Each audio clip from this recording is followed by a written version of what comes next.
always. Okay.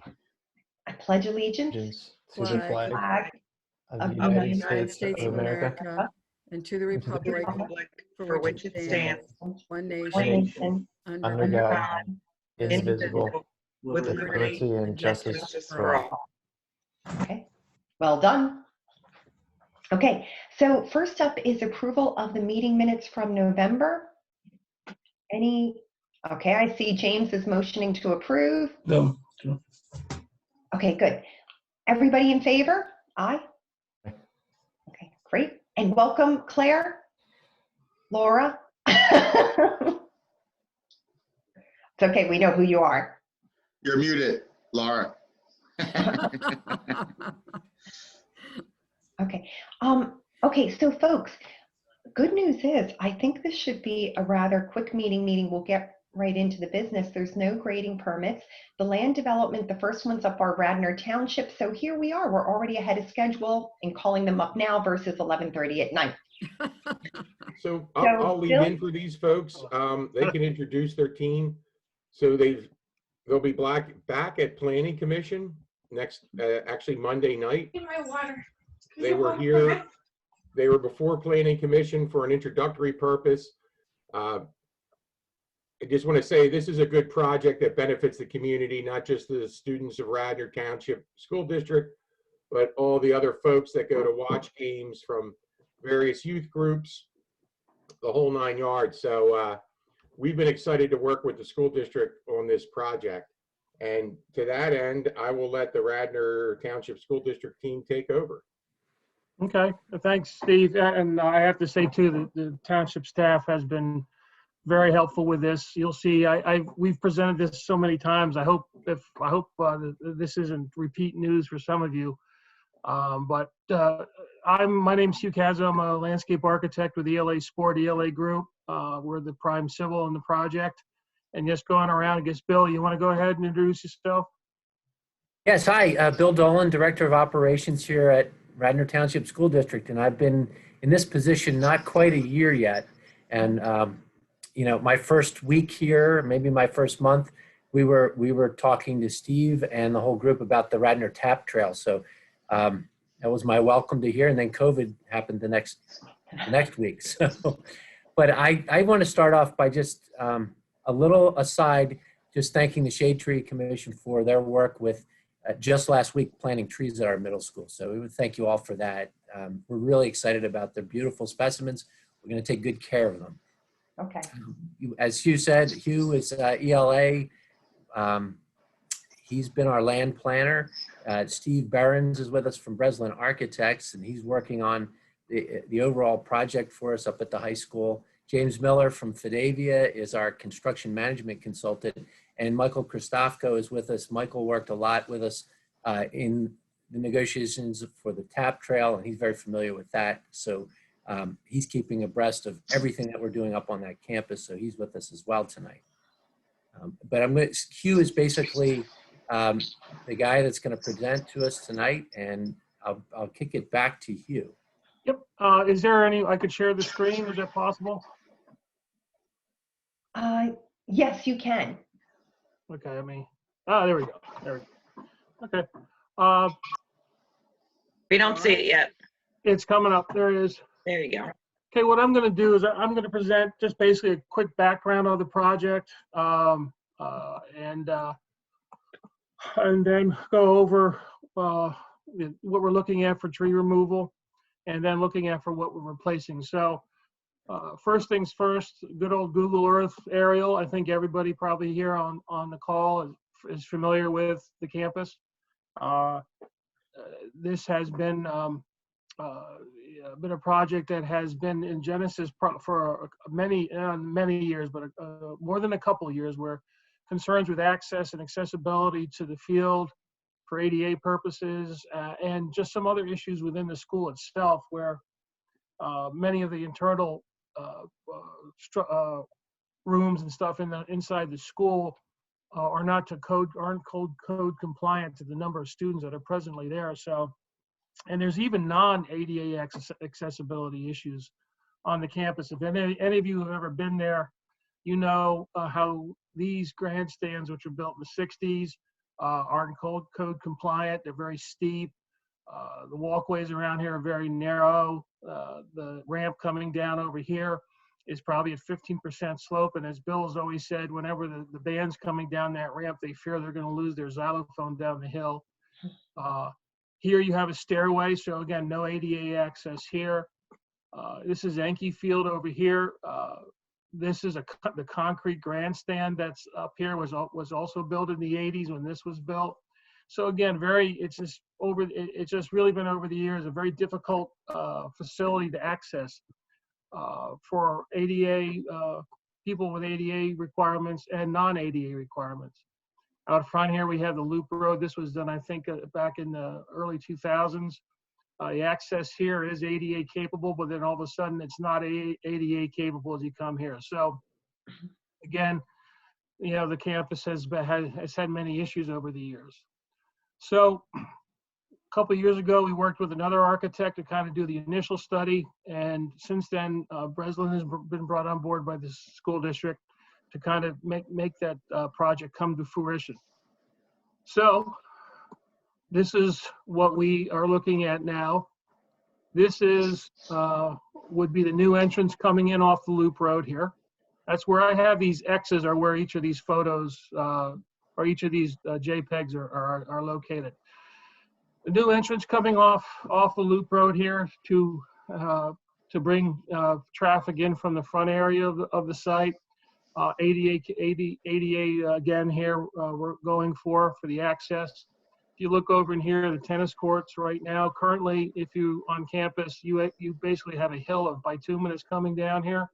So they're looking at putting a nice plaza area there to allow viewing of the tennis courts and also viewing within the grandstand area. Going into the stadium, which is this X you see here, this is the addition, which is a weight room, fitness room. They're also going back up here. I should have stepped back a second.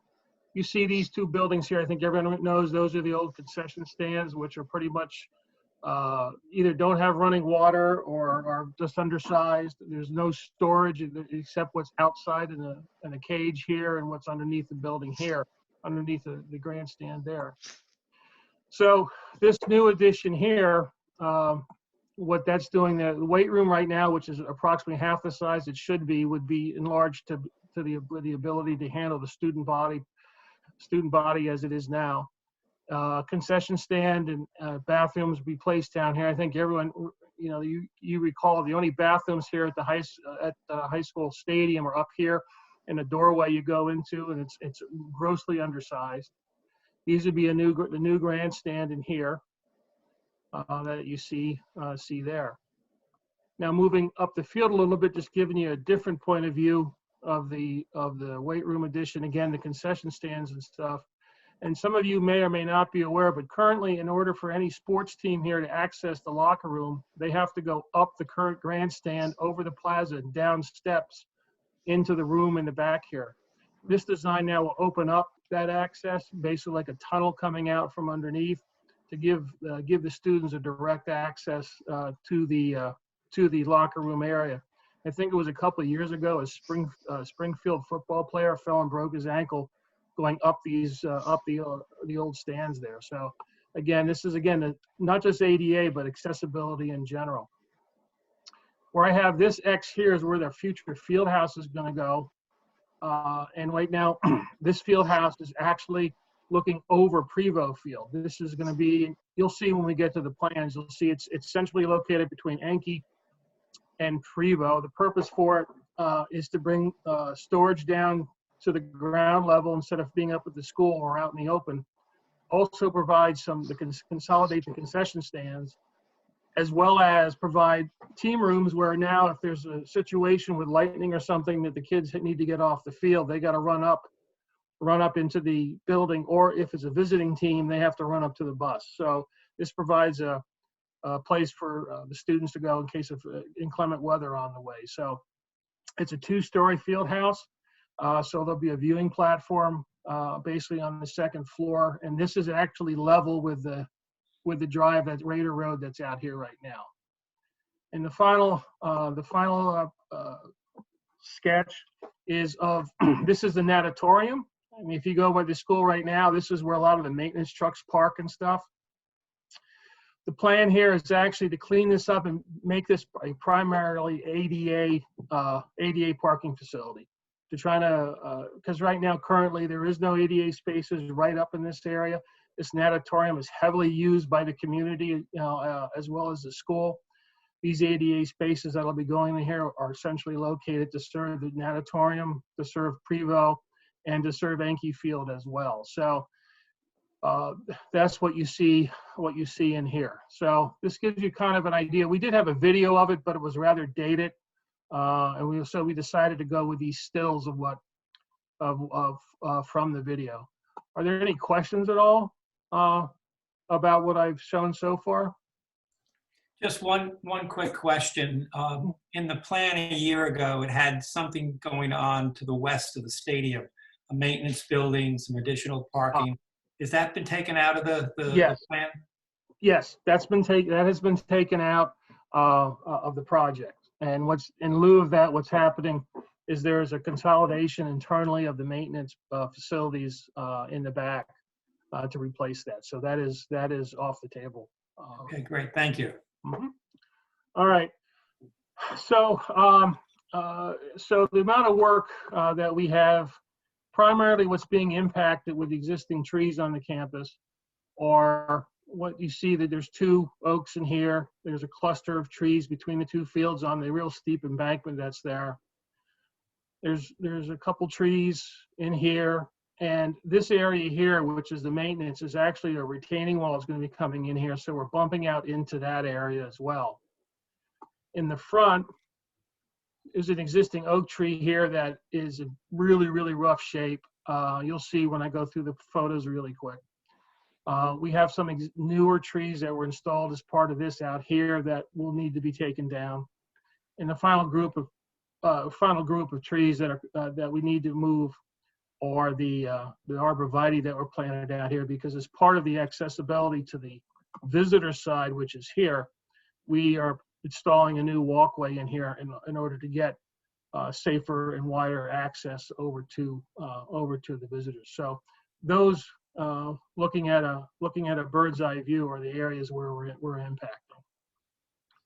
So I will go over here, and this list here was prepared and put in the package, which I think everybody has. And we had sent this, and John had gone out, I think it was on November 16th, and looked at this list and our calculations, and they were found to be acceptable. And we wanted to provide this photo documentation just to show you what the shape of the trees are and what are going to be coming down. Based off of our calculations, we are removing 24 trees with a 6 to 18 inch caliper, so that's 24 new trees we need to put in. One 19 to 29 inch caliper, so that's 3 new trees. 7 30 inch or greater, so that's 42 new trees. So the total we're removing is 32, and the total of the trees required is 69. The school district is actually proposing 73 trees. The additional 4 trees are going in the area of the ADA parking lot, basically as to help buffer and screen the maintenance area that is east of the ADA parking, which I'll show you when we get to the overall plan. So I'm just going to scroll through this right now if there's any questions on here. But these, you can see the conditions of many of the trees that are, this is the trees between the 2 fields, how thinned out they are. Spruces primarily, there's a cluster of them there. Some of them you can see are in fairly rough shape.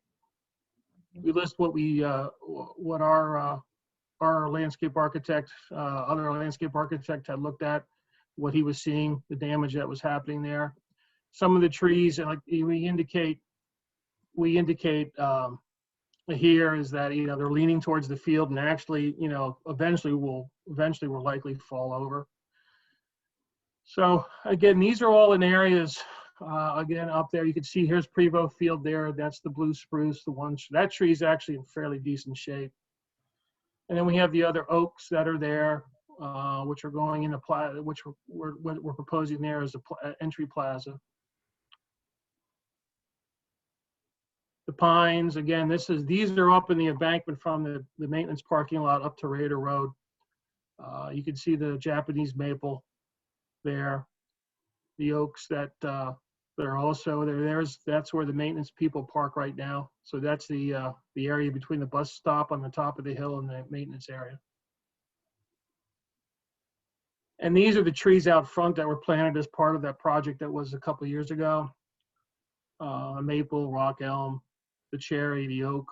This is the one that actually is in really, really bad shape. And there was concern because the proximity to the stadium, but the one thing with as this current condition, but as things have been going with COVID, really hasn't been anybody using the stadium. So the safety concerns have kind of gone by the wayside for the moment. These are the arborvitae that were planted as a screen along between the tennis courts and the stadium. You just jinxed us because I can hear the hail coming in at my window, and I know we're getting strong winds tonight. So Yeah. I'm knocking on wood right now. And these No, are the no pun intended. These are the two oaks that are out along Yankee. The concern here with these is that you can see, again, some of you may be very familiar with this, what's happening here with the road lifting and the curb. And you can see what's happening with it's girdling with the sidewalk. And same here, you can see how far that sidewalk is lifting up. You can actually see how it rises up. So these are the general conditions of the trees that we have out there. Our demo plan, again, I brought this in just for reference purposes. I'll go to the first sheet here.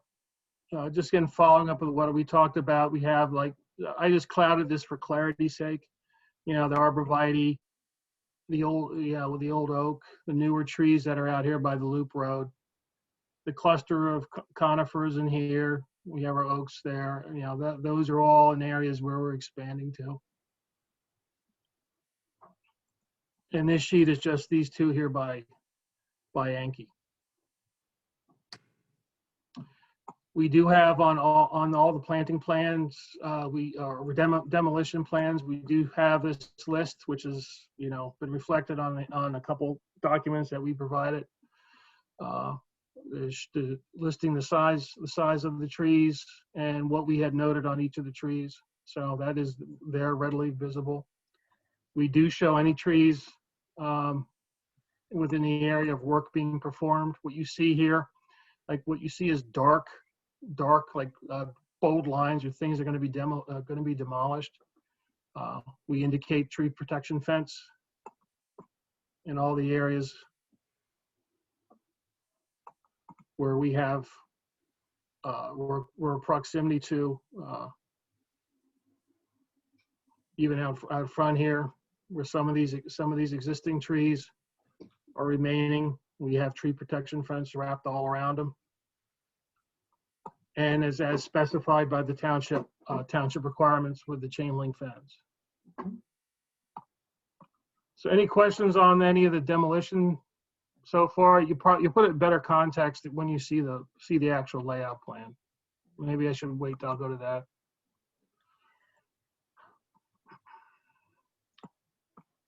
What I did here is those photos you saw in the first presentation, I superimposed on here to get you an idea of what the views are. So from a plan perspective here, I think you're familiar now where actually the existing contour lines, which are the dashed ones here, can show you. This is that current walkway between the natatorium and the existing grandstand. Well, this is going to be widened, as you can kind of see down here in this photo or rendering down here. You can see how that's going to be widened. So again, looking at the accessibility aspect, this is an entry plaza here, and this is where those two trees currently are now. And what we're doing for ADA access here, where this is currently where those existing trees are, this is a series of ramps and retaining walls in order to get the pedestrians down to the stadium level, entry level here, or down over here to the field where the field house is. So this embankment you see here now will be stabilized by retaining walls through here. We're looking at planting natural prairie grasses in here because there is some concern, the students and stuff that we've been talking to, the ecological aspect of the school. We want to take a look at doing some things here with grasses and native grasses and stuff like that. So this will kind of be a laboratory area in through here on those embankments, because also we want to make sure to minimize the maintenance that'll be required. We don't want to have a, you know, your standard grass slope on the hillside there. You want to do something that is a little more natural, a little more softer, you know, a little more environmentally sensitive there.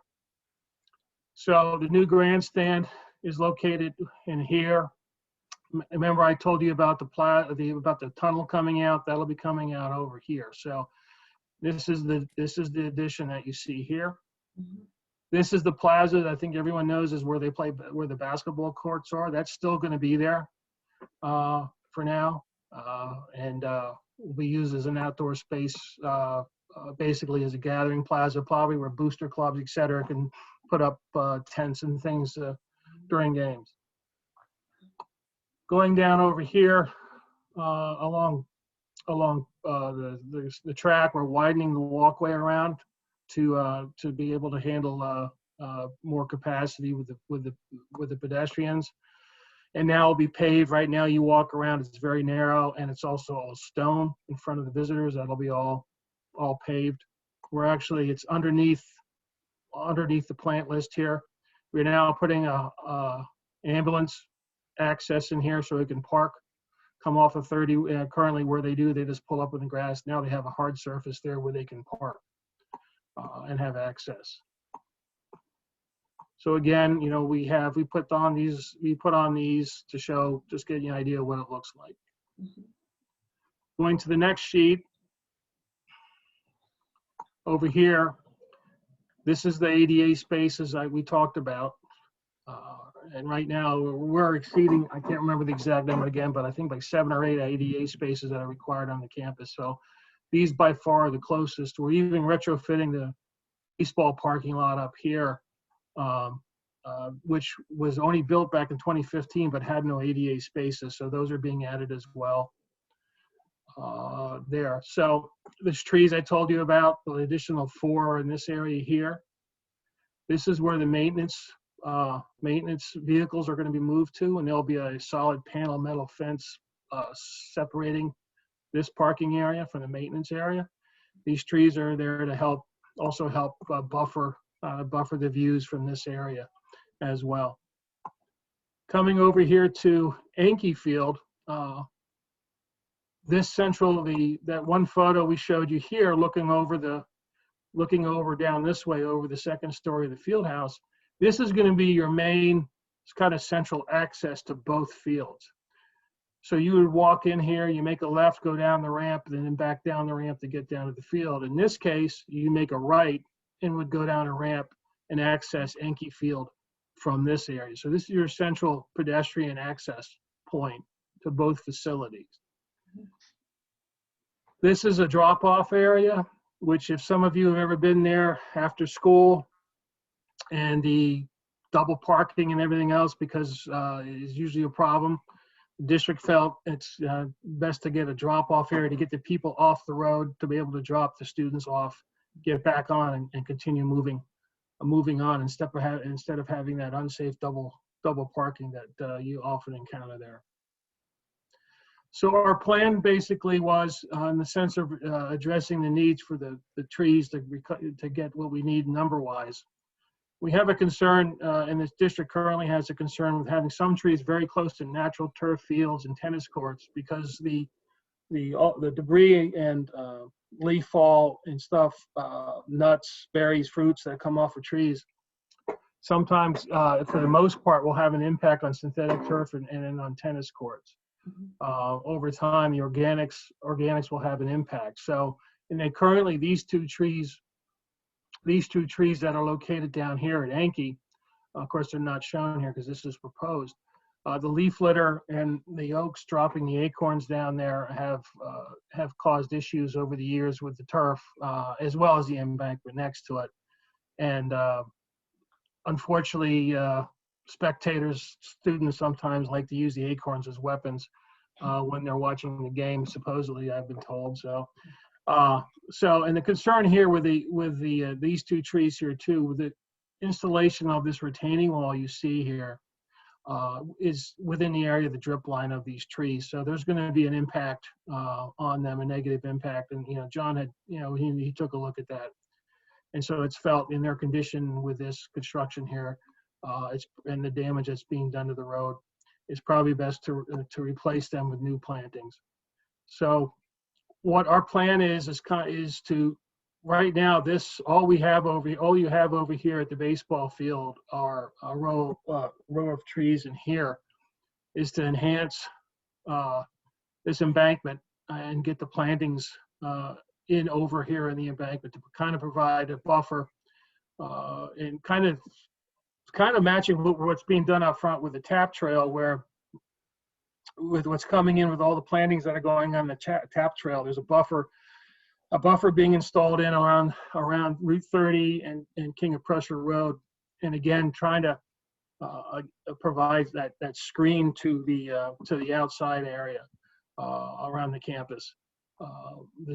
The species that we're using, I put in a common name, so at a glance you can see what types of trees are going in through here. Again, trying to get massings throughout, and along here where there currently is some large canopy trees, trying to continue with a large canopy approach along Raider Road. Often during sporting events, you'll see a lot in festivals like the Katie Sampson Festival. A lot of times people will hang out underneath the trees here. What little trees that are there now, we're going to enhance that and make that provide more shade for the spectators at those large festival events that often occur on campus.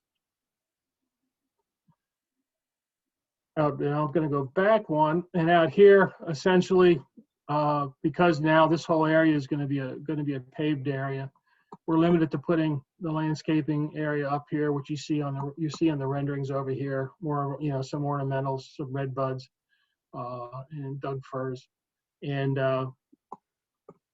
we're also putting some down over here within the area for the field house. This will be fenced. This is what Frank had asked about. This is where at one time there were sketch concepts about a maintenance, like a big parking lot here and a maintenance building going over here. That's all out, not happening. So from a security standpoint, a fence will be going in here.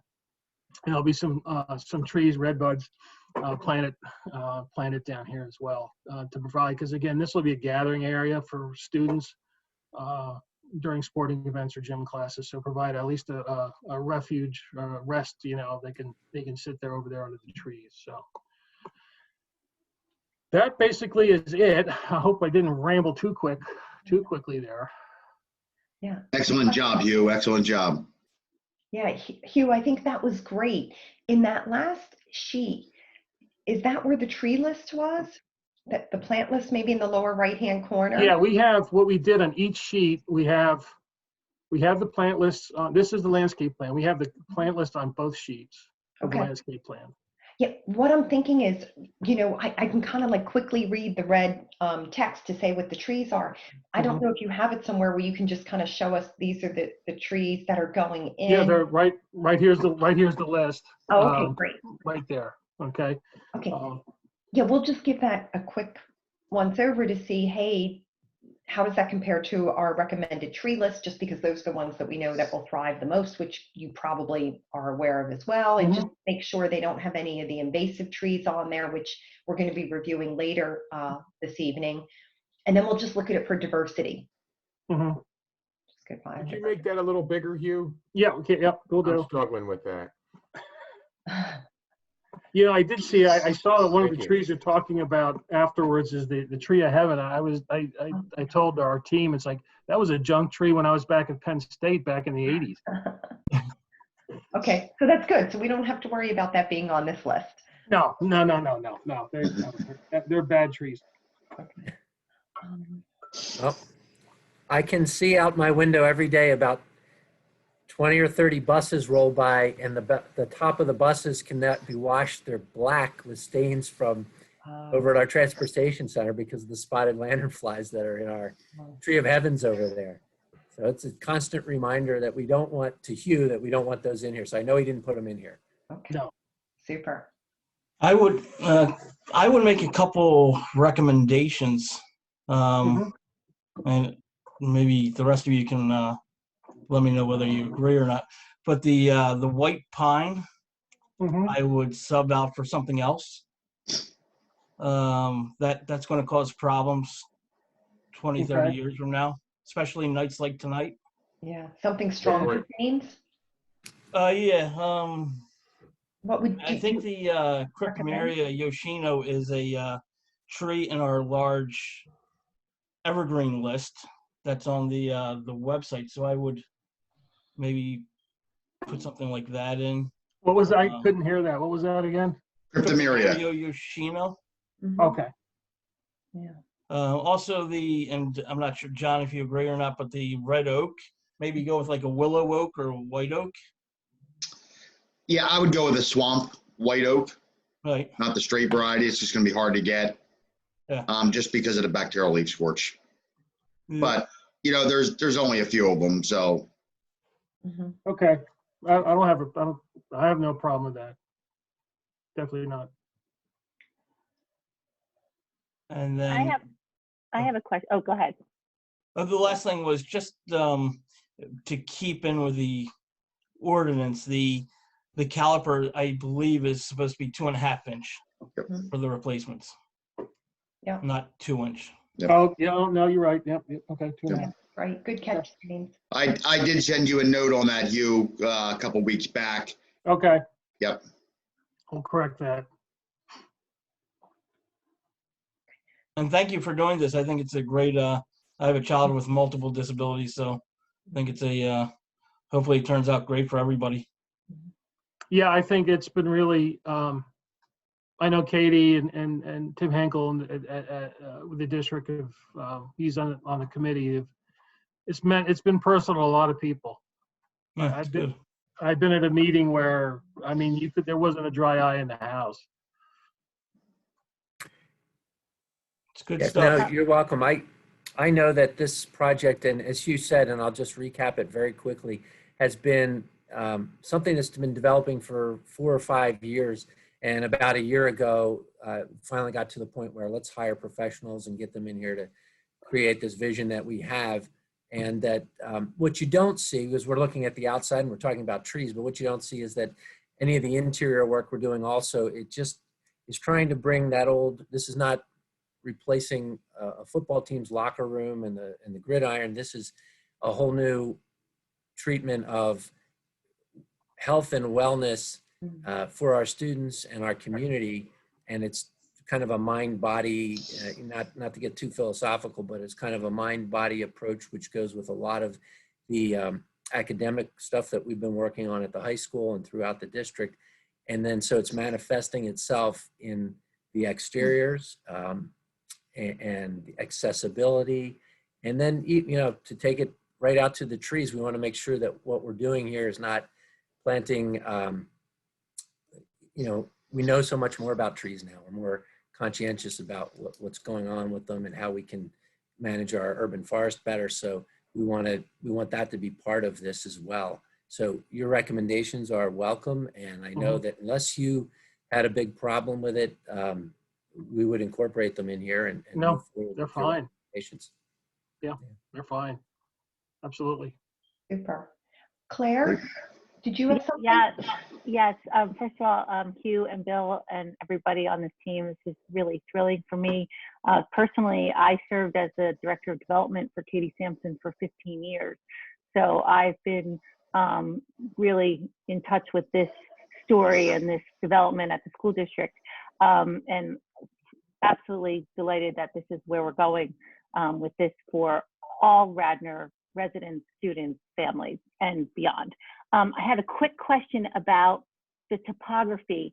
A lot of the trees, the replacement trees, which look I mean, I defer to my colleagues here on best species, but the topography I know is to be very steep.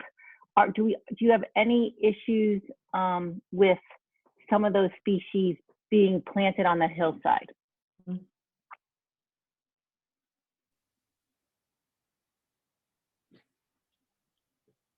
So maybe Hugh or James or John Hoffback, any comments on that? Yeah, I think if the white pine is one of those up there, that's one of the ones that I think should not be on the hillside. Or anywhere for that matter. Yep. Are you comfortable, James, with the other species on that hillside? It's pretty steep. That goes from Raider Road up to the baseball field. I can't see the elevations there, so I can't really.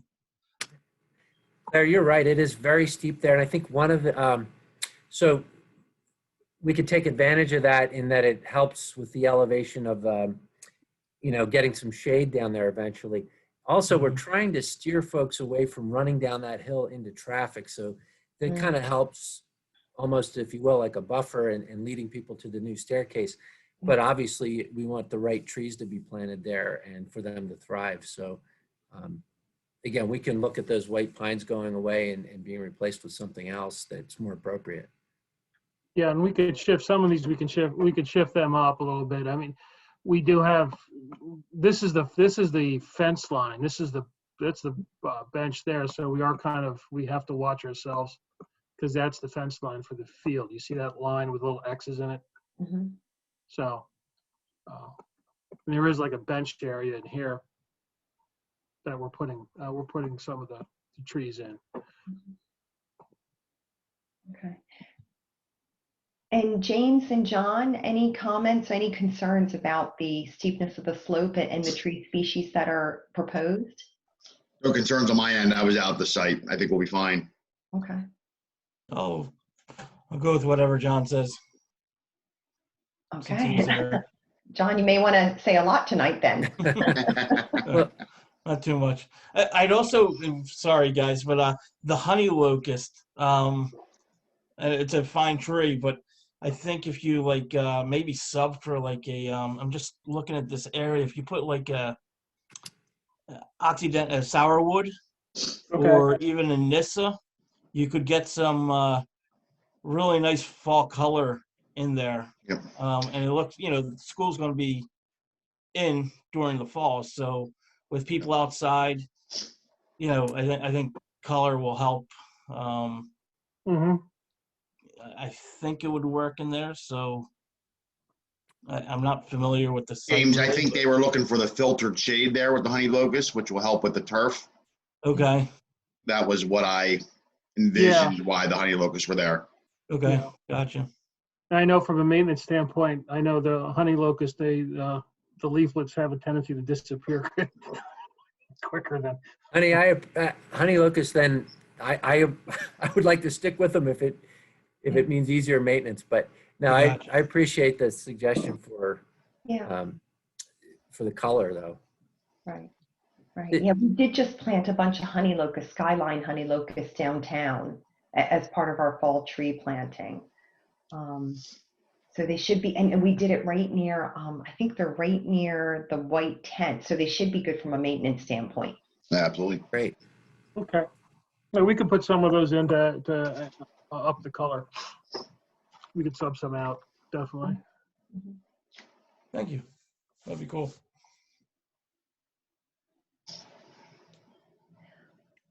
Any other questions or comments from anybody? If I might, Eileen? Yeah, of course. Just quickly, this is a fabulous plan. I really commend the school district and the township and Shade Tree and everyone for working together. With the tap trail going in over there at the high school, these improvements and enhancements, it's definitely more than just a high school for the kids that attend it. It's definitely going to be a community gathering place, and as an alum, Radnor alum, and a former school board member, and the parent of 2 kids that went through the school. It's a fabulous plan. It's beautiful. I could not be more thrilled, and I commend everyone who's been involved in the project and bringing it to this point. It'll be great to see it finished. So thank you. Yeah, the campus is going to be changing a wee bit in the next couple of years. You know, and those grandstands, I actually work with 2 Radnor grads, and one of them graduated in '67. He remembers sitting in those grandstands. So I sat in those grandstands, but I did not graduate in '67, so do not make me older than that. But yes. Mr. Norsini, when is the tap trail going to begin? So I guess as everybody knows, it was awarded. So to remember, this is actually a project being built by PennDOT and inspected by the township. That's the way it went through. So we're waiting to hear back from PennDOT on the pre-construction meeting. They're going to be hosting that via Zoom. I was hoping it would be before the holidays, but PennDOT also has different requirements and different timelines for how they move forward. So my hope, John, is sometime in January we would begin. And until we go to the pre-construction meeting, I won't have a schedule. You know, my guess is the school district area would be where the work would begin, because that's really where the hard trail is. Yep. The majority of everything else is pavement markings, things like that. So the real work takes place on the school district property. So I'm hoping this winter sometime, but as soon as I get something, I will put that out. Thanks, pal. Steve, do you know who was awarded the contract? We were asking that today to ourselves. RoadCon. Oh, okay. So they're a known company, right? Mm-hmm. They're a known entity. So that's good. We have confidence in them. Good.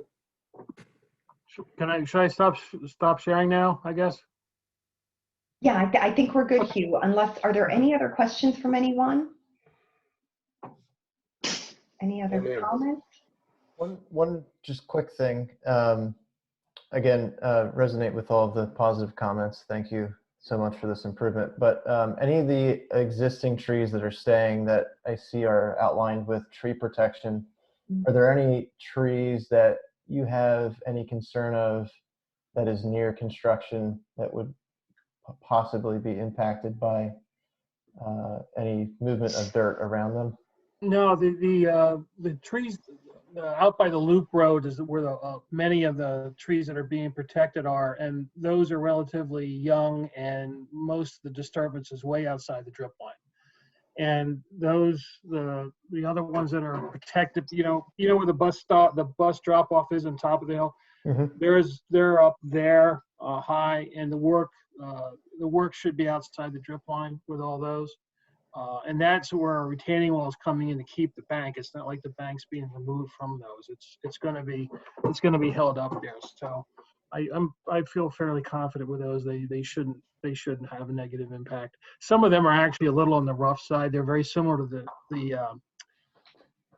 the trees that are between the fields, but they're in better shape than what's between the fields. Sure. Thank you. Mm-hmm. Okay, so I think if I make an attempt at summarizing, let's see, I think overall everyone seems very appreciative of the project. Not that that's our judgment call to make, but as Radnor residents, we're all very pleased. It looks fantastic and a nice improvement. And I think the only changes are take the 2-inch up to 2.5-inch caliper, replace the white pines with cryptomeria, and consider replacing the red oaks with swamp white oaks. And you could also consider for color, but I think we're neutral. We like the honey locust, but if you want to add some color, you could replace some of them with a nysso or a sourwood. But overall, I'd say also your tree diversity looks good. Something John Hosbach, there he is, has been educating us on. But I think, the largest number you have is around 20%. So I think that's okay. I know John even aims for lower than that, but I think that looks good. And then my last comment would just be kind of where Bill started off with the fall tree planting. I just want to say thank you on behalf of the Shade Tree Committee. You took and found homes for so many trees in our fall planting. So we're really appreciative of that because, of course, where you're located, everybody in the community gets to enjoy them. So I just wanted to say thank you for being good partners to us. You're welcome. That was easy. I remember the call from Eileen because it was right in the thick of us trying to redo our school reopening plan. And I probably had 150 emails a day. And I got right back to that one because I needed something positive. And so thank you for that. Yeah. And to see it, actually happen last week was great. Good way to end the year. Yeah, absolutely. Absolutely. So, okay, great. So motion to approve with the summary and comments I gave. All in favor? Aye. Aye. Aye. Okay, super. Good luck with the project. All right, thank you very much, and everyone be safe and make sure you have all your milk, bread, and eggs for the. Thank you very much. Thank you. Thank you all. We See ya. appreciate your time. Have a good evening. Bye-bye. Thank you. Great. Okay, folks. So let me just check the agenda 1 second. So we are moving ahead to new business. And there's 2 topics. One is a practical energy solution. And the second one is the invasive trees proposed by James. So I'm not sure what the first one is. So I say, let's go to the second one because I think that should be a quick win. So just to reground everybody, we were proposing to add an amendment to the ordinance the same way we have a recommended tree list, that we could put invasive trees and that we could therefore update it every year without having to have the entire ordinance reapproved. So James put together the list of those trees, but before we review the trees, Steve, am I correct on that? So Eileen, I guess there's a couple things. So the list you folks put together, which is a beautiful tree list, that was done by resolution so that you can add trees to that anytime.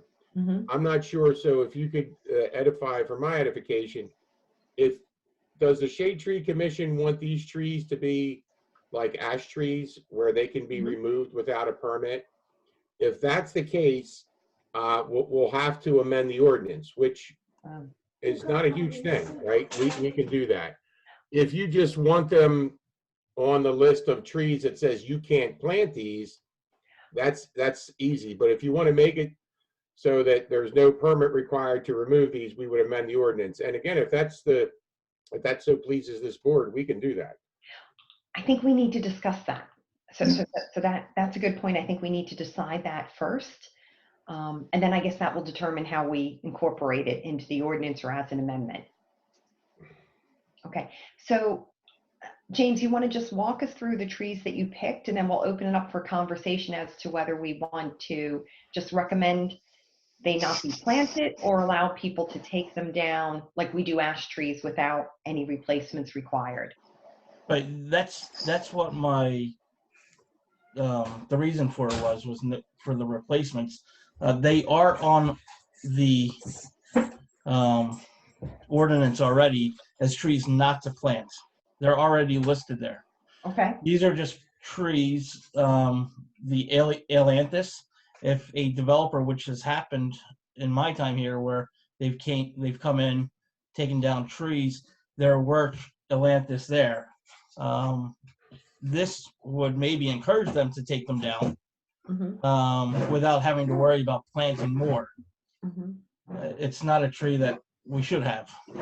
The Norway maple, it doesn't have the, it doesn't do much good, I don't think, for us. And same with the Bradford pear, they're very invasive. So my feeling was, if they're there, that let them cut them down so they don't take over. So can I jump in here for 1 second? Certainly.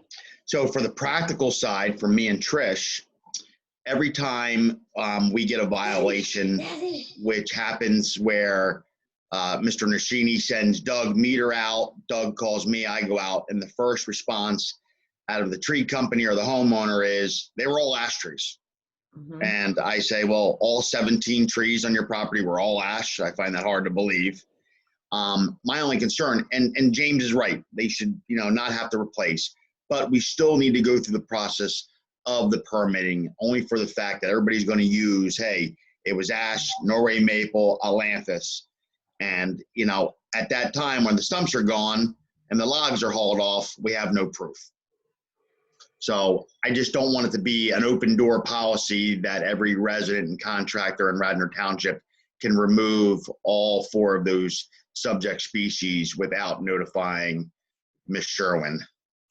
Well, John, you bring up a good point. So if I can add on, so this will go, with recommendations or however it moves forward, it has to go before the Board of Commissioners, and ultimately it's going to be their decision to approve an ordinance.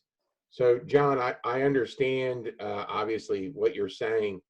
So maybe we can do an amendment where there is a notification requirement. Yep. And that they're certified registered arborist. You know how we have the hazardous tree report, John? Yep. Perhaps we come up with an invasive tree report, invasive tree application. And somebody says, I want to cut down 17 ash trees.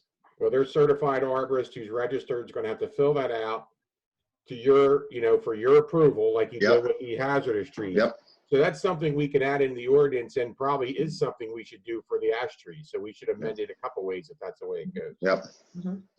So I'll just add on to that as well, because as of right now, I tell them they have to submit a hazardous report with an ash tree.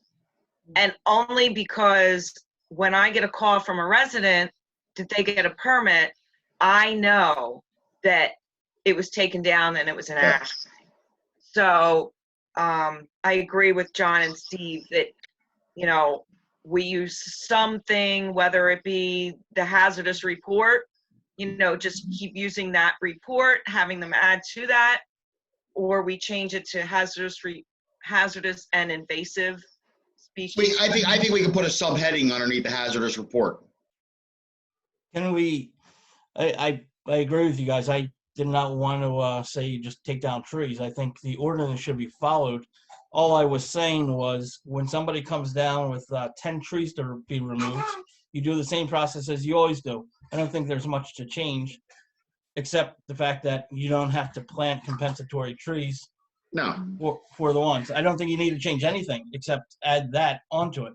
Correct. Keep everything the same way. I concur with that, James, 100%. Yeah, and it's so what we'll do is maybe just change the title of the document, add a few things, because there are people, James, that feel that it's carte blanche to remove ash trees. Yep. There is no doubt. That's the way it reads. That's the way it reads almost. I mean, it kind of does read that way. Well, if it so pleases this board, we can address that ash tree, which was an ordinance amendment by a previous commissioner, brought that forth several years ago. We could, try to tie everything all together. Yep. Yeah, and I would keep everything the same. Sorry, Jenny. I want to play devil's advocate a little bit. I mean, I hear what you're all saying and I agree to everything you're saying, except for the fact is, why wouldn't we ask them to replace the trees? I mean, I get it, they're invasive, but if they're taking down like 5-6 trees, that's a lot of the canopy. Why we do that, Jenny? Yep. We do ask for replacements, even with the hazards, and we do get some people that, actually, tonight, Radnor School District, they're replacing everything, and I didn't say anything, but a lot of those trees are in really bad shape. Yeah, I know. And they're replacing like kind. So when I was out there and he was like, "We're replacing every one of them," I'm like, absolutely. I wasn't going to say a word to him, but we can't make that a requirement, though, John, that they would have to. We could. I think that's what we need to decide. I think if we're going to make that a requirement, then we should just keep it as is. Yeah. Because what's the sense of having the change? I mean, what difference would it make? And because I believe the impetus is to make it easier, as it was with the ash tree, to make it an easier path for a resident to remove an invasive species tree. Now, what we could do to profound on what Jenny asked for, we could do, instead of the 30-inch, say it's a 30-inch Norway maple, make them only replace one tree. Okay, so maybe we just do one tree for every invasive. That's a great idea. Maybe say one tree for every 5 ash trees, or 2 trees for every 10 ailanthus trees. Something, we could draft something up and come up with a a good happy medium. Right. I like that idea. A healthy replacement formula and then a hazardous replacement formula. True. Okay, so what if this works for you folks? I'll contact the solicitor now that we have your input. I'll work some language. I'll bring John Haas back in. We'll come up with a draft to come back to this board for your review.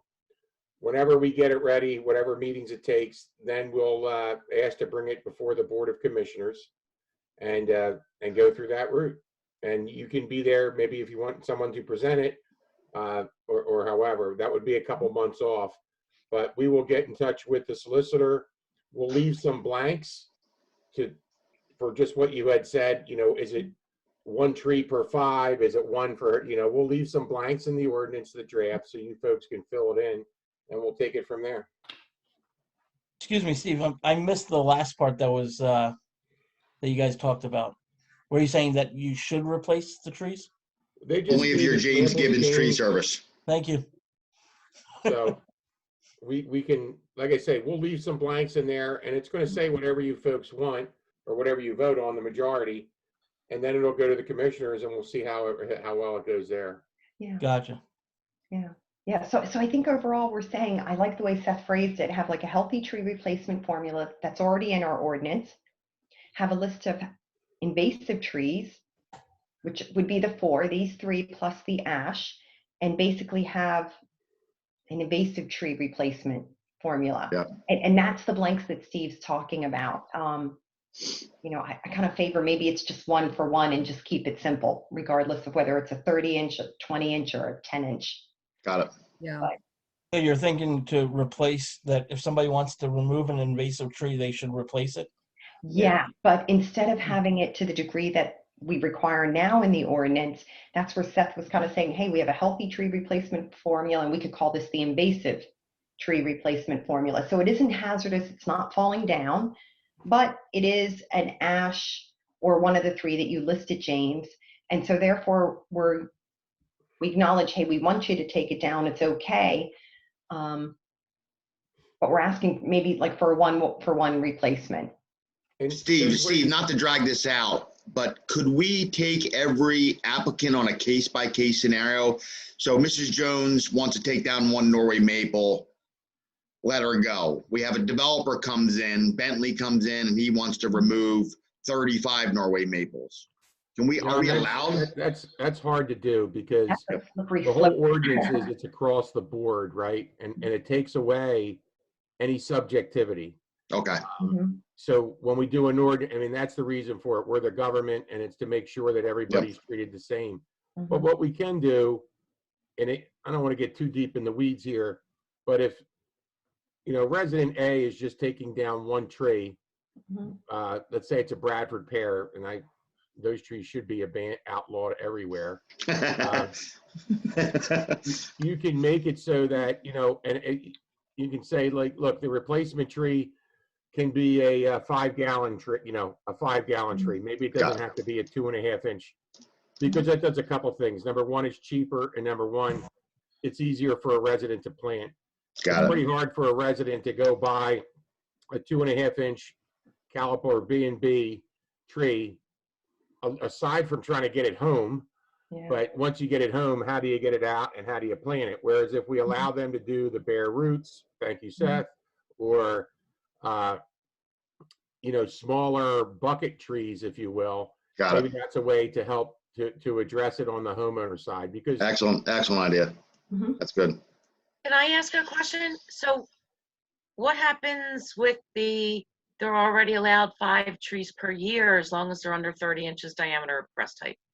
we're going to let John Rice work that out with these 2 ordinances, right? Yeah. So, but Tricia's right. I don't need anybody's permission to take 5 trees of any species down if they're not heritage trees. So we're going to have to look at it. We'll have to kind of, it's actually an excellent point. So maybe it comes in at over 6, but what comes in is that I would let that stand. John. So we're going to have to work that out.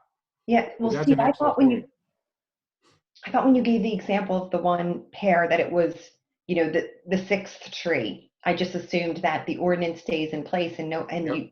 you're allowed to take down 5 trees without coming to us, providing there's no heritage. And it's just, once you cross that threshold, we would apply this. But then Right, it would that sounds be good. considered then it would be considered a clearing permit. Unless there are these invasive trees. Okay. And we do, so there are a lot of intermingled parts here. So it might take us a little bit of time to try to work this out before the January or February meeting. But we'll get something back to you, and everybody can have a look at it, and we can dissect it and put it back together and all that good stuff. Fantastic. One I last, like the, I'm sorry. Go ahead, Claire. Sorry. I like the idea of keeping the ordinance pretty clear and simple, so that even if it gets away from, we don't want it to get away from us. We want residents to think, okay, this is what is standard, and it's for everybody. So I like the idea of keep trying to mesh the language to be after 5 trees, heritage tree, so that we can, because a lot of people get nervous and scared because they think they're going to get in front of us, and all of a sudden they're going to end up in the poorhouse. So we want to avoid, we don't want it to be so punitive, but we want it to be recommended. That's my opinion. Yeah. Claire, I agree with you. I think it should be recommended to remove these trees. That's why I was against the replacements. But Steve, I like your idea with maybe a potted tree, whatever size. I think that's a good idea too, to meet in the middle some way. The other thing was John's idea, where he said breaking it up for developers and homeowners. You said it was tough to split the two, but we already do that currently with the trees. I think if a resident was to replace trees, it's like $250 they can pay the township. If a developer does it, it's $500, right? Well, that's only for the fee in lieu of. Right. But the ordinance, the compensatory replacements remain the same. No, I understand. I'm just saying that there is differences between. Yeah, but we run into this with our stormwater ordinance. It's hard to say, well, I'm a resident doing this because, and I'll be honest with you, I'm going to have builders who are residents who buy a lot and say, I'm a resident and I own this lot. You know what? This is how I'm going to roll with it. So give us some time to try to work that. But probably the one way to maybe do it is to somehow note new development. And that's even a tough one because, again, there's a lot of infill building and rehabilitation going on in the township. Everybody wants to live in Radnor for a great reason. So there's a lot of homes that are bought and rehabbed, and they'll put an addition on or a new deck. So I think it's easier to go after developers because we can say if it's land development or subdivision, maybe these rules apply. But so we have some legal beagling to do with our mighty solicitor. So we'll try to come up with some drafts, a draft with the full intent that everybody's going to have comments and it's going to change. Yeah. And we'll get that out to you. I'm thinking it seems February. like not a lot of people work for the next couple of weeks, so it may be closer to February. Everybody I email or call, I get bounce backs. Okay. I think that sounds good. Any more comments or questions before we move forward? I wouldn't spend too much time with this. I would just try to ask somebody how you do it, to put it on the books, so we're not paying a lawyer $1,000 or something to make a simple change. That's all. James, it just may not be that simple. So that's, with all these little things we're talking about, and that's his job. So I want to get it right for you folks so it's enforceable. So it meets the needs of the Shade Tree Commission, what your thoughts are and the path you want to go down. And I also have to make it enforceable. So that we need that. Yeah.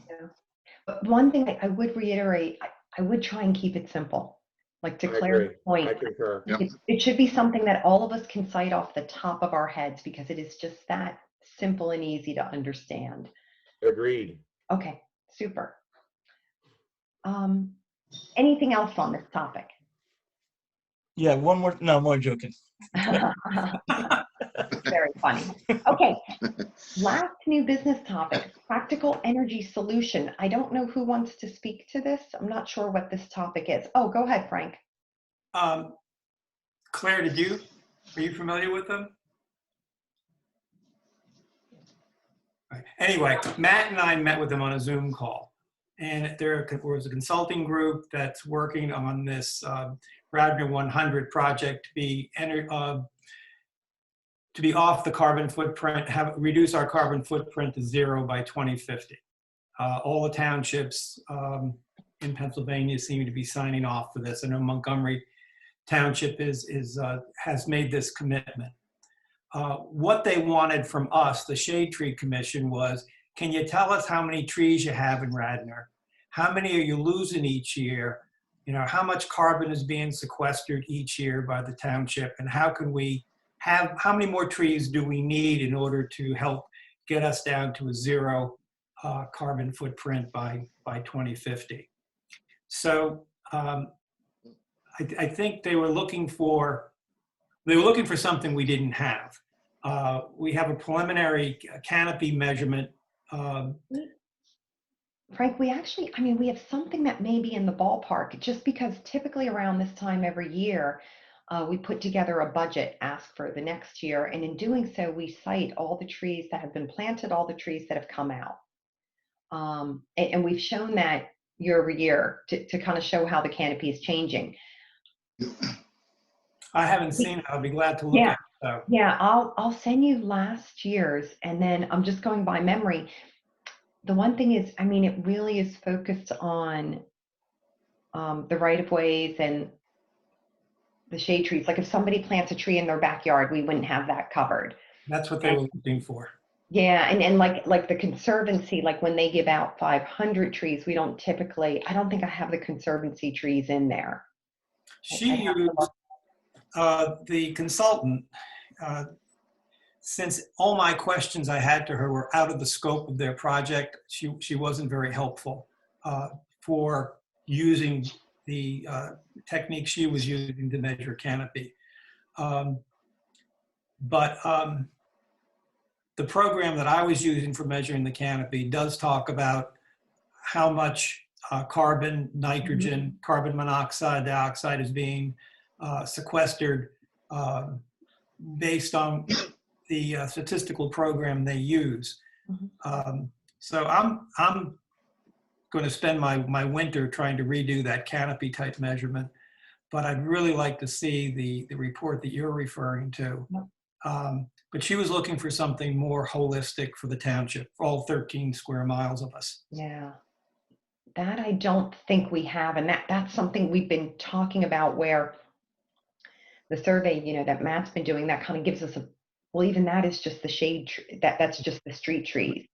The good news is what they're doing, what her company is doing, is making a recommendation to Radnor Township on how they can get to this 0 carbon footprint by 2050. And we're going to be part of it, because part of their plan to do that is to have more trees, in the township. So if anything, it'll give support to our mission to increase our canopy within the township. Frank, is this a paid consultant doing this? Yeah, yes, sir. So John, the Board of Commissioners, the group, the Ready 100 group, came to the board, and the board did fund this consultant through the township. But it is not a township project per se, right? Right. It's a recommendation that they're making. So Frank, will they, at the end of the day, make a recommendation to us as to how many trees we should aim to have planted on a yearly basis to reach that goal? I asked that, and the answer to that is no. They're going to be very broad in their recommendation. Plant more trees. Oh boy, that's a big help. All that money. It's going to be among a bunch of other recommendations, like changing our township fleet to hydrogen and, all sorts of other little mitigating type suggestions. But then I think, and Steve, you can tell me if I'm wrong on this, but the commission's going to have to say, okay, fine, we're going to do and turn these into projects that are going to be implemented over a 30-year period. Right. So right now it's all theory until it goes back to the board to see what if any they would want to do. Yeah. And I think, Frank, you've been wanting just like you mentioned, your winter project, look at a software, something where we can baseline, this is our canopy today, and either there's something historical where we can see what it used to be, or at least we can use it as a baseline and go forward and say how our canopy is changing, which would be holistic, versus right now what we have is more so the street trees. Yeah, and That would be great. my agenda here is this becomes the basis for a grant request. Mm-hmm. You know, it's like, you know, hey, we've got 46% coverage in Radnor Township. We're trying to increase it to 50%. Right. You know, if we can get like $100,000 from you or 150 trees, it would help us towards this goal. And we could measure our progress towards that, but it would be the problem statement in any sort of grant request. Mm-hmm. That's my agenda, if you will, in the back of my head. Okay, good. No, I think that's great. I think that would be super. Okay. I just need one more bottle of scotch, and then I think I'll have what I need to start doing the project seriously. There you go. The holidays are coming. This could work out well.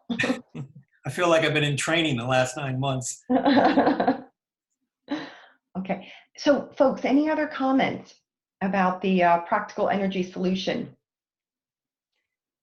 item? I would make one suggestion. It's a totally different subject, Frank, but if you're talking to the people in the groups that are running this in the township, you should ask them to talk to the school district and have them turn off lights when they're not in use. We live across from Ithan, and I swear there must be 50 lights on all night long. And I think you can save a lot of money, a lot of energy by turning off lights. No personal agendas, James. Hey, I'm just trying to save the world. That's all. Shut your blinds. Yeah, one light bulb at a time. One light bulb at a Seth time. and I live across from the high school, and we will ditto that comment, right, Seth? Yes, we have a 360 of lights. Yeah, it's unbelievable. Montgomery Lower Marion's going through this with the Arnold Field lights right now. And the residents that live around Arnold Field are up in arms. Okay. And the lights don't bother me. It's just they seem pointless to be spending money to power lights good point. for 12 hours out of the day. Yeah. I can put you all in touch with the Ready 100 group. That's all right. John can take care of that for us. Okay, good. Okay, so then moving on to the next topic and the last topic under new business, I just realized 2021 is almost here, and this is the time of year that we nominate a new chair and a vice chair. So are there any volunteers for either position? I'll nominate Steve and John if they want to. As much as I would love to help, we are here to help you. We are not Absolutely. here to run a committee. Okay. Seth, are you interested?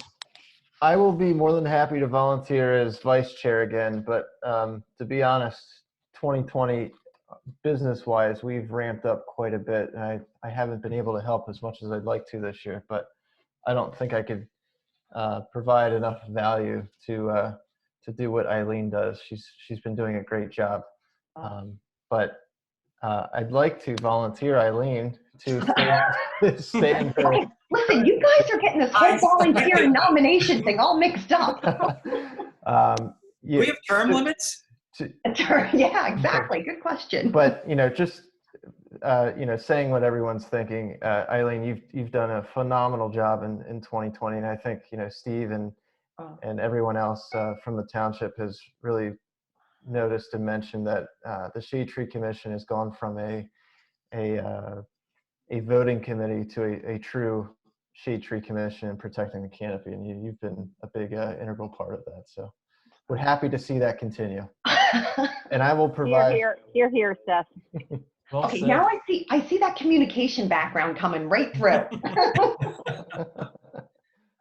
So and I would be happy to volunteer. You guys are a great team to work with, so you make my job easy. So I'm happy to do it if you're happy to have me. I nominate Eileen for president and Seth for vice president. I second that emotion. Okay, looks like we're set for 2021 then. Excellent. Great. Okay. Thank you, everyone. No, before we end this call, a couple things. One, I just wanted to say that we do not have any public comment. Nothing came in. Mhm. And two, if everybody can email me their contact information, Yeah. phone number, email address. Phone number is just the best number to be able to reach you when we need it. Okay. And don't forget, we need to find homes for 10 trees from all seasons. We do? Yeah, I guess because of the 2 list, and then remember there was originally Zelkovas, and then we put honey locust at the WBA. Remember he pre-ordered the Zelkovas without meeting with us. So we have some Zelkovas, a couple Proteas, and he's done as of today. He finished what he had, the 8 trees. Those couple extra trees that we have, so we can put them anywhere. There's no charge. We can move them to wherever we want, but we need to find homes as soon as we can. So if anybody, John, can I make a request of you? Yep. Since you go to our parks pretty regularly. Yep. And I'm not speaking for the Shade Tree Commission, but we did talk about parks early on. Yep. You shoot everybody on the Shade Tree Commission an email with some of your thoughts about parks. Yep. So it might make it easier for them to make a decision. I didn't know if we had any more that needed to go up at the WBA. Parks are always obviously requiring trees. The place where I found like a few extra homes, because we had some things that I had to move around, were in the North Wayne parking lot. So I could take a look there. It would have to be an area that doesn't have any wires overhead. Correct. The one thing I request about, so the North Wayne lot, I don't know if this is going to come to fruition, but I think it's 2022 in the budget to redo that entire lot. Yeah. So there are trees that we've planted there, and Cabrini gave us some trees. So I'd hate to see you put them there. Either they have to be removed. Got it. Or Yeah. I'll pick out some good parks. Okay, one other idea, and I wanted to reach out to the person, I just ran out of time, but do you remember we had a resident that came to us? He was on Conestoga. He had removed all these trees, didn't realize it, and then he had a bunch of trees to replace. I want to say like 9. Maybe some of these trees could help him meet that compensatory requirement. that was last month. I think you're correct, Eileen. Yeah. It wasn't last month. It was a few. It was Is that the gentleman that died? Is that the gentleman that died, Eileen, and his wife? No. Okay. No, I know where the house is, so I could leave a note. I can picture exactly where it is on Conestoga. And if we were to plant them there, then, a lot of people drive up and down that road. There would be a lot of benefit to the community in that regard. We can do that. If you can you expedite that, Eileen, just for the mere fact that he wants to get them planted next week? Yeah, I could for the holidays. I could leave a note at that. Go ahead. I think that's a great idea. Do we have any issue, and that's not a township road? We planted all along we did along Lancaster Avenue, North Wayne, South Wayne. We did private, we did institutions, Radnor School District. So I don't think that's an issue at this point. Yeah, we agreed that we could do state roads in the beginning of this. Yeah, and you know what? So I'll try and look at the meeting. Oh, sorry, Frank, go ahead. he's right down the street from me. I can walk over and leave him a note. Oh, that'd be wonderful. I was hesitant to do that because I didn't think you were being legal, and I was afraid Steve was going to yell at us. No, that would be great if he would be willing to take some trees. It won't obviously be all 10, but between that and the parks, maybe we can find homes for all of them. I will do that tomorrow. Oh, that's great. Thanks, Frank. And John, Frank, if you do get a hold of the gentleman, just give me a quick phone call. And then what I will do is I will have Steve Gantz from All Seasons meet with the homeowner, pick out where he wants to put them, and then we'll just go from there. Okay. Will do. John, what were the species that were Zelkova, and what was the other one? Zelkova, I think there's 2 Proteas left, a dogwood. I'd have to check the list. I have it in my truck. Okay, because the smaller trees often are easier to find homes for. I mean, that's, Yep. There are a lot of them are small trees. Yep. Okay, that's good. John, could you email that around to us just so that when Frank goes to chat, and then also just so we know too? Got it. Thank you. Good. And I can ask my brother-in-law. He owns Radnor Preserve and Wayne Manor. I can see if they'd be willing to drop any trees in Perfect. Sure. that has the benefit of not the entire community, but at least a chunk of them.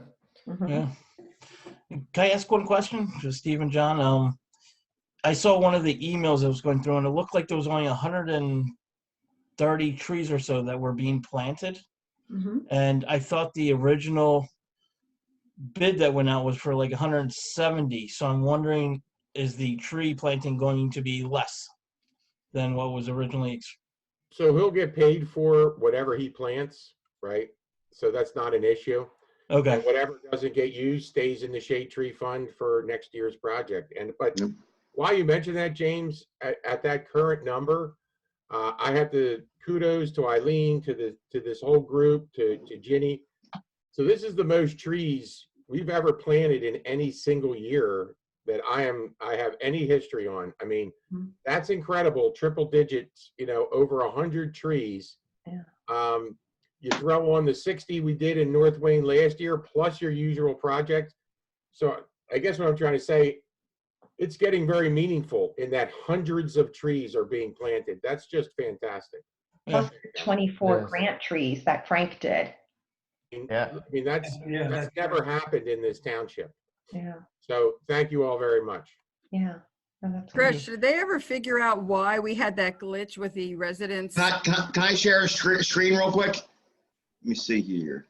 And I think what you're trying to share. Yeah, I had nothing to do with it, so I'm not sure if Leah found out what the issue was or not.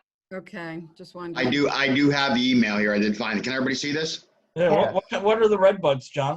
Do you know what? Forest pansy. Forest pansy. And John, I'm not familiar with the second, third, and fourth. What type of trees are those? Or So the styrax is an ornamental tree. Okay. Small white flower clusters. The syringa is the lilac. That'll be the Japanese tree lilac. Yep. Your perotea, and some of his spelling is a little bit off here, is the Persian perotea, which we have at the WBA. And then your red bud, which is forest pansy, and maple is Acer. I think it is the red sunset, I believe, is the variety. Okay. That's a nice tree too. Okay, great. And the Zelkovers are the green baz. Right. And John, these are all 2.5, 6 foot, 8 foot trees. A little bit bigger than 8 foot, yeah, 2.5. Yeah. Nice. Okay. Even the lilac, John?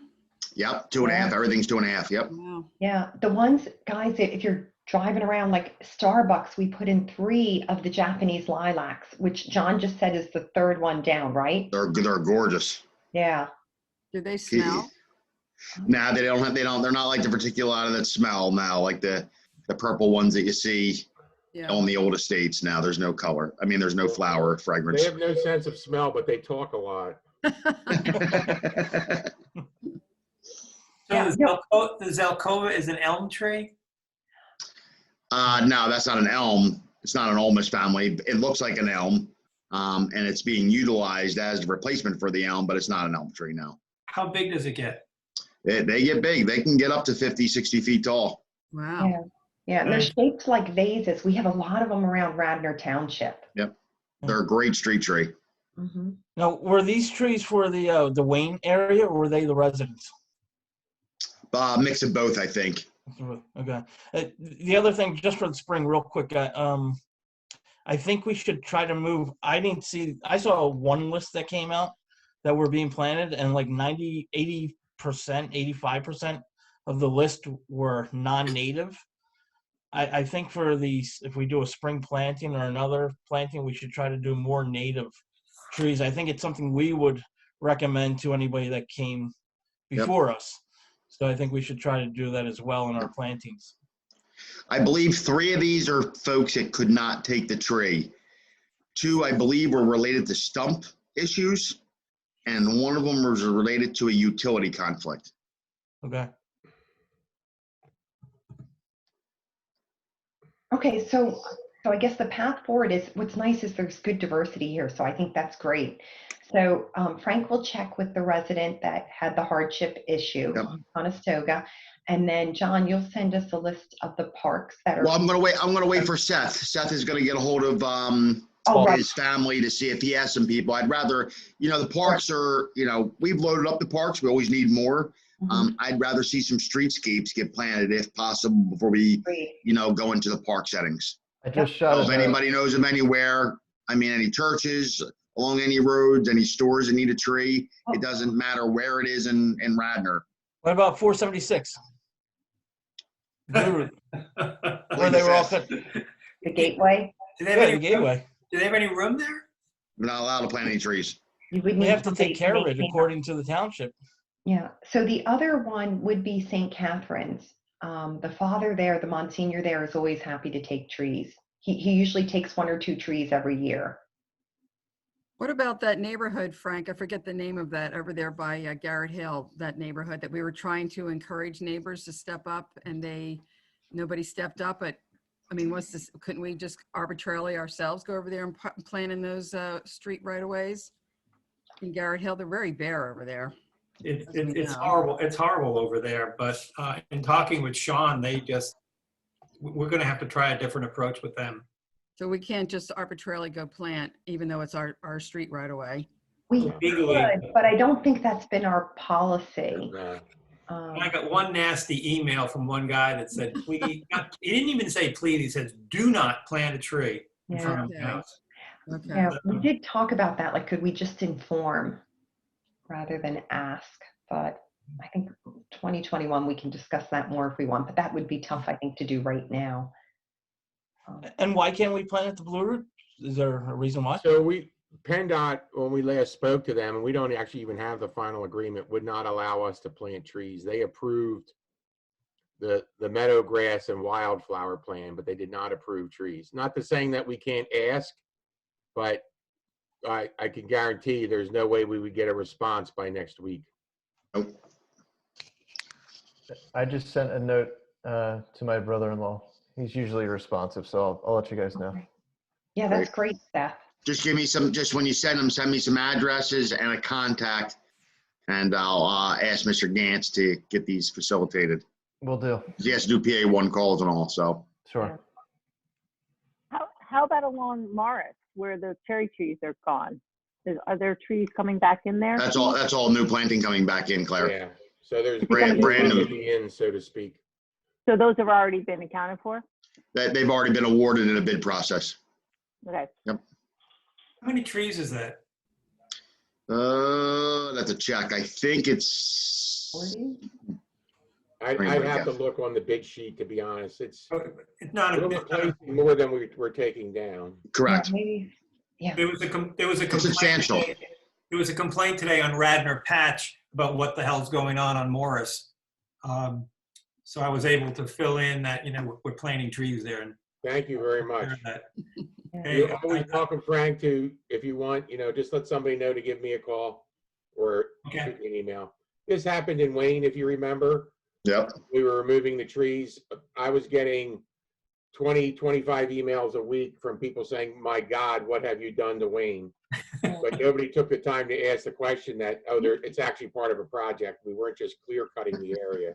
Maybe we need some type of standard banner when we do this, like for Morris Avenue, where it would say, pardon us why we plant new trees here, or why we regreen Radnor Township. We are in the midst of getting it should be in the next few weeks, your tax dollars at work signs. So they'll be at either end of Morris Road, and hopefully that'll perfect. stave off some of the questions. Big sign that says, yes, we are replanting DUH.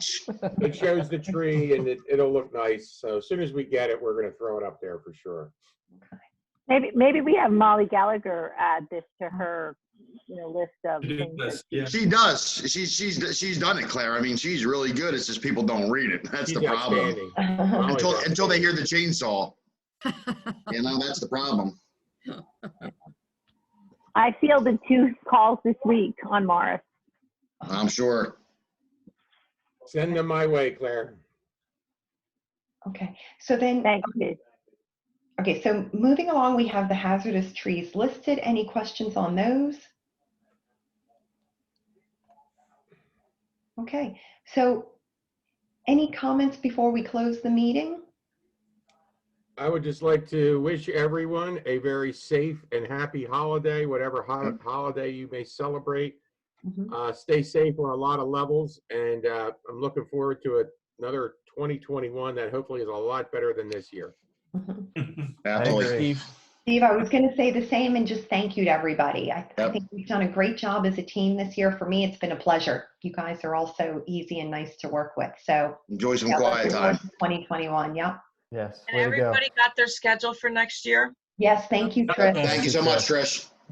Thank Very you, proactive, Trish. everybody. Thanks, Trish, everybody. thank you for everything you do. Okay. Night. Thank you, Trish. Thanks, This Matt. is the Radar Holidays, O'Reilly of the engineering department, so I got to thank her for everything she Yeah. does. Yep. Thank you, Trish. Thank you, everybody, except for John. Appreciate that. Hey, on that Thank happy you for note, saying that, James, because I concur. See you, James. See you guys. Merry Thank you, Christmas, Happy everybody. Hanukkah. everybody. Bye-bye. Bye-bye.